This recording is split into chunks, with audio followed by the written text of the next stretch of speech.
to your dad and mom, and they would say happy birthday to me, because they were married on August 14th.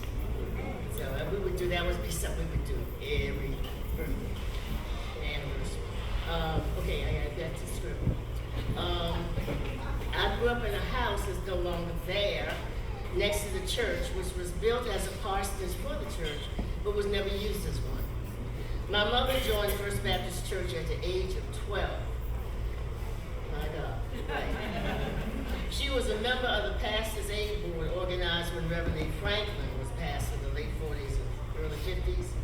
My mother served as a church clerk from, listen to this, 1928 to 1944.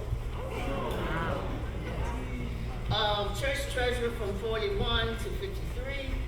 And when the missionary circle was organized in 1967, my mother served as treasurer, and I served as secretary until September of 1969 when I left home to go to college. My mother chaired several programs for the appreciation of high school graduates from First Baptist Church through the years.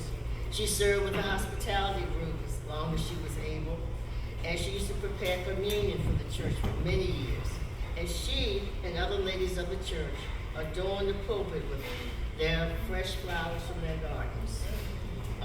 At the age of 15, my dad confessed Christ and joined First Baptist Church. In 1956, he became a deacon, along with Brother William C. Davenport, his brother, and James Howard Lewis, during the pastorate of Reverend Benjamin Franklin Ross. The first deaconess board was organized then, and my mother became a deaconess along with Miss Leona Harris, Miss Bernice Edwards, Miss Margaret Washington, Miss Louise Chester, who's my godmom, Miss Arabella Shelton, who's my auntie. In 1994, my mother served as president of the deaconess board, and she probably did some more, but I don't know all those dates. So anyway, in 1967, my father became a church trustee along with Brother Thomas Proctor and William Robinson. He served as vice chairman of the trustee board. He also served as church sexton and was the first driver of the church band in his later years. When Dad died in June of 1990, he and Mom had been married for 41 years. Yeah, think about that. See, if I add all my marriages together, I'm like... sorry. But I digress. Brother Charlie Miller Sr. served, he actually was a deacon. Deacon Charlie Miller Sr. served as church school superintendent in the early years of the church. And in the 1980s, I served as a Sunday school teacher. Can you imagine me being a Sunday school teacher? Okay, for the primary class, I was gently and forcefully nudged into service by church superintendent William Robinson. It warms my heart, though, to see these young people, those young people growing up in the church and still serving the Lord at First Baptist. It's a wonderful thing. When it comes to music, I have to give my homage to my grandfather, Charlene's dad, Charlie Miller Sr., who organized the church's second senior choir during the pastorate of Reverend H.E. Davenport. I began my service as a church musician years later as I followed my godmother, Mrs. Louise Chester, and played for the senior choir and later the T.W. Drew Young Adult Choir, organized in 1968.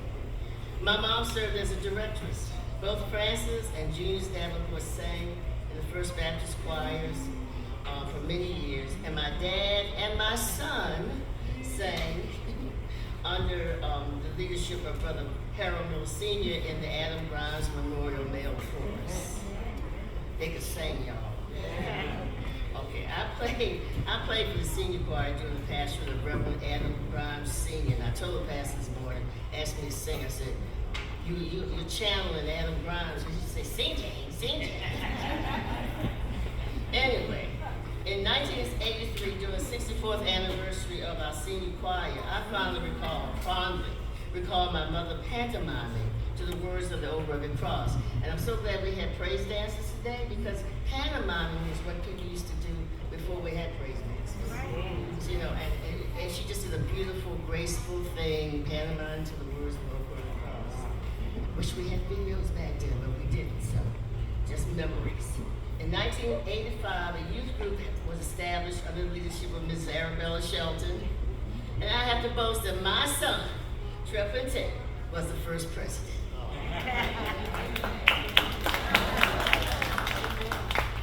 I served as chair for Women's Day programs in '84 and 1985, and I served as chair of the church and past anniversaries in 1986. Also in '86, I served with Catherine Lewis Harris, Tamara Johnson, Thomas Proctor, William G. Robinson on the History Committee, which was chaired by my mother. She just heard how long the history is, and it was a laborious task. I played for the senior choir until 1988, and on the way I got out of playing for them, I had to find the next person to play. I begged